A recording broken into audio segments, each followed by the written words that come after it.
Okay, उसके बाद आते हैं वीबीए में ऑब्जेक्ट्स। अभी ऑब्जेक्ट्स क्या होते हैं वीबीए में? तो समझिए कि कोई भी एक सिंगल एंटिटी जो कोड और डेटा से बनी है एक्सेल एप्लीकेशन में, उसको हम ऑब्जेक्ट कहते हैं। अभी कैसे इसको थोड़ा और क्लियर करते हैं। मान लीजिए मैं बात कर रहा हूं एक वर्कबुक की, तो मैंने एक वर्कबुक की बात की। वर्कबुक की अपनी सेपरेट आइडेंटिटी है। वर्कबुक के अंदर एक शीट होती है, शीट की अपनी सेपरेट आइडेंटिटी है। इसके अलावा चार्ट्स होते हैं, उसके अलावा रेंजेस होते हैं, ठीक है। तो ये सबकी अपनी अपनी सेपरेट आइडेंटिटी है। तो हर सेपरेट आइडेंटिटी को हम यहाँ पे ऑब्जेक्ट बोलते हैं वीबीए में, कि ये हमारे वीबीए ऑब्जेक्ट्स हैं। एक्सेल ये जो वीबीए जो रन करता है एक्सेल एप्लीकेशन में, वो अपने आप में खुद से एक ऑब्जेक्ट है। अब एक ऑब्जेक्ट के अंदर 10 ऑब्जेक्ट और हो सकते हैं, या कितने भी ऑब्जेक्ट हो सकते हैं, हमको नहीं पता। हमको पता है, लेकिन अ, उनकी अपनी सेपरेट आइडेंटिटी है। तो ऑब्जेक्ट ऑब्जेक्ट विद इन उसके अंदर ऑब्जेक्ट, उसके अंदर ऑब्जेक्ट, और इस तरह से पूरी हायरार्की हो सकती है। लेकिन जिसकी भी अपनी एक आइडेंटिटी है, उसको हम वीबीए में ऑब्जेक्ट बोलते हैं। तो कुछ हमारे पास एग्जांपल्स हैं, जैसे कि एक्सेल एप्लीकेशन अपने आप में एक ऑब्जेक्ट है। एक्सेल एप्लीकेशन के अंडर में वर्कबुक्स आती हैं। वर्कबुक अपने आप में एक ऑब्जेक्ट है, बट वो एक्सेल एप्लीकेशन के नीचे के अंडर में आता है, हायरार्की में उसके बाद आता है।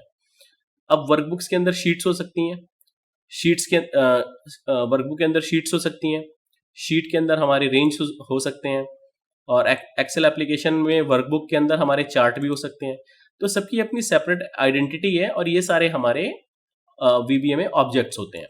इन ऑब्जेक्ट्स पे हम काम कर सकते हैं, हम इनकी कोई वैल्यू दे सकते हैं, ठीक है। जैसे कि एक कोड लिख लेते हैं तो अपने को समझ में आएगा।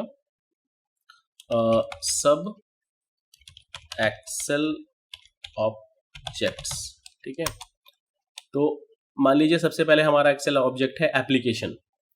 अभी एप्लीकेशन पे मैं एक कोड लिखता हूं। मान लीजिए मैंने यहाँ पे कोड लिखा है रैंड बिटवीन 1 to 100, ठीक है। तो ये एक कैलकुलेशन मेरे को अपने आप ही आ गई। अब एप्लीकेशन में एक मेथड होता है एप्लीकेशन डॉट कैलकुलेट। तो जब भी मैं इस कोड को रन करूंगा, एप्लीकेशन अपने आप को रिफ्रेश करेगी, और उस रिफ्रेश करने में ये जितनी भी मेरी एक्सेल फाइल्स उस टाइम पे ओपन होंगी, सारी अपने आप को रिकैलकुलेट करेंगी। जितने भी फॉर्मूलाज लगे होंगे दोबारा अपने आप को रिफ्रेश करेंगे। तो ये एप्लीकेशन ऑब्जेक्ट पे हम एक कोड लगा सकते हैं। अभी देखिए मेरे वैल्यू 58 हो गया, मैं फिर से रन करता हूँ 40 हो गया, फिर से रन करता हूँ 59 हो गया। तो ये एप्लीकेशन अपने आप को रिफ्रेश कर रही है। तो यहाँ पे हमने एप्लीकेशन ऑब्जेक्ट पे काम किया। उसके अलावा हमारी वर्कबुक ऑब्जेक्ट्स होती हैं, जैसे कि वर्कबुक्स पे हम कुछ काम कर लेते हैं, वर्कबुक्स डॉट एड, और फिर उसी को सेव एज कर लेते हैं, workbook dot workbooks dot save as,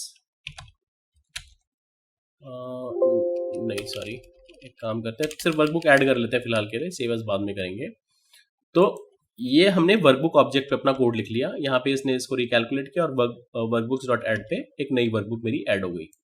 तो एक्सेल एप्लीकेशन के अंडर में मेरी अब यहाँ पे 2 वर्कबुक काम कर रही हैं, 2 वर्कबुक ओपन हो गई है।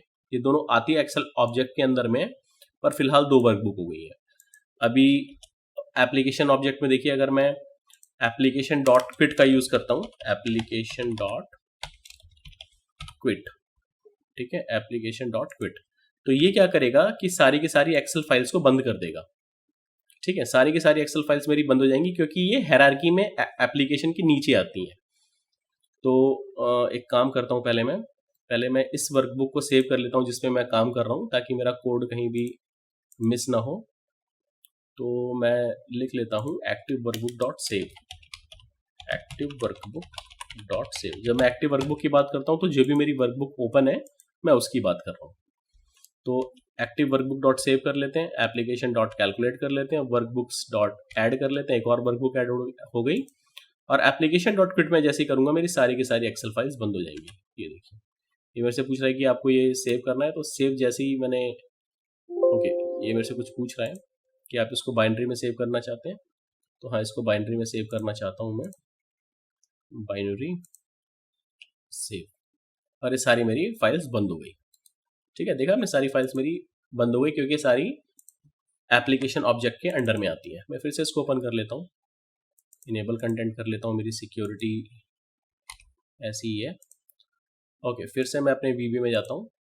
तो इस तरह से आपने देखा कि कैसे हम एक्सेल में जो एक हमारा एप्लीकेशन ऑब्जेक्ट होता है, जो मेन ऑब्जेक्ट होता है, उस पर हम काम कर सकते हैं। उसके अलावा हमारे वर्कबुक ऑब्जेक्ट होते हैं, तो मैंने वर्कबुक ऐड करके दिखाई आपको, ये तरीका वर्कबुक्स पे काम करता है।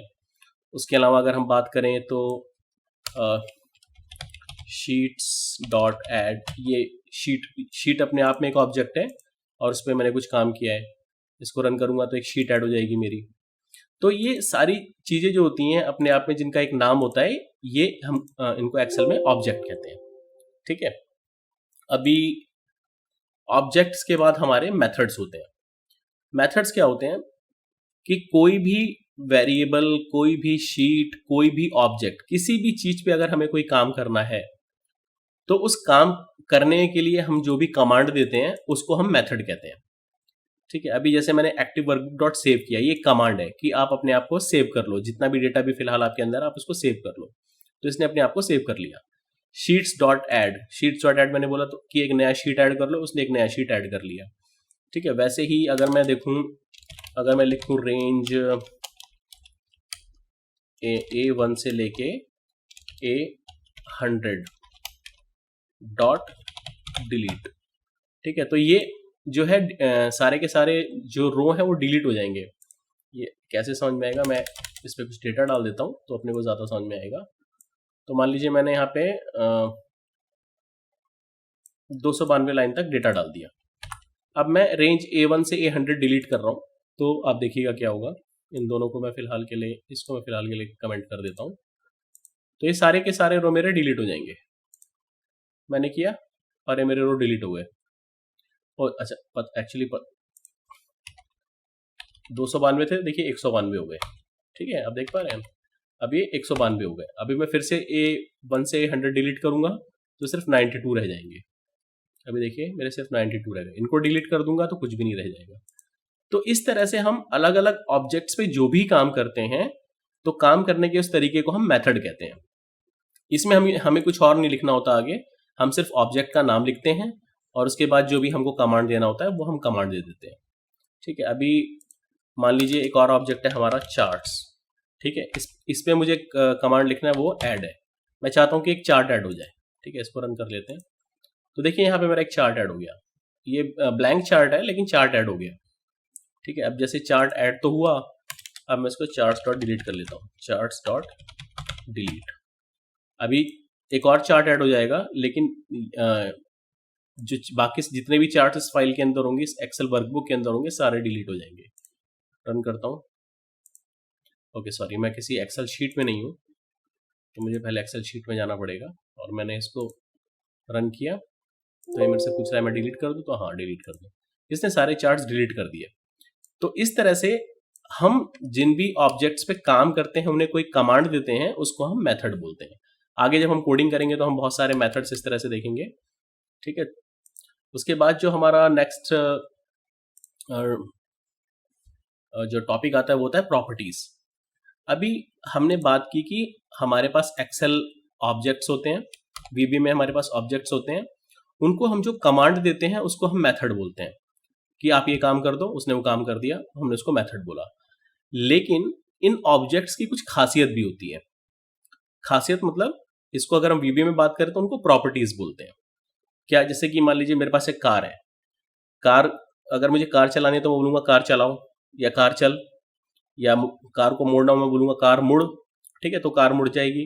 इस तरह से कार कमांड्स पे काम करती है। मतलब मुझे हाथ से करना होता है लेकिन वो कमांड्स पे काम करती है। कार को रोकना हो, मैं बोलूंगा कार रुक, ब्रेक पे पैर लगा दूंगा, कार रुक जाएगी।